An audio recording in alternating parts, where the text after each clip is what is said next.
Story time. Let's talk about the worst withdrawal I ever had in my life. How about that? So if you're thinking about it, here's one for you. I went to treatment and I was on methadone and fentanyl. I was doing 100 milligrams of methadone a day and somewhere half a gram of fentanyl, depending on what I could get. And when I went into treatment, I took some with me. And so for the first 3 days I was in there, I was walking around there all high, not thinking nobody knows, of course, because we think we're so slick. And then when that run out, I went down to the nurses that morning. I woke up and said, "Hey, I want Suboxone." She said, "I'm not giving you no Suboxone." I said, "Oh, you either going to give it to me or I'm going to leave.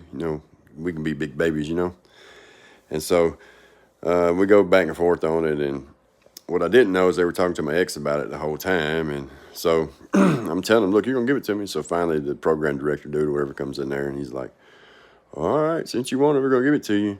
And they would crush it up. And it was Subutex, not Suboxone, by the way. So before people say they won't do that, yes, it will. They crushed it up, put it underneath my tongue, and I instantly went into precipitated withdrawal. If you ain't never had that, this is what it is. Usually it takes you 7-10 days to even think about starting to feel better. Well, all that happens in a matter of about 24 hours, unless they keep pumping it in you.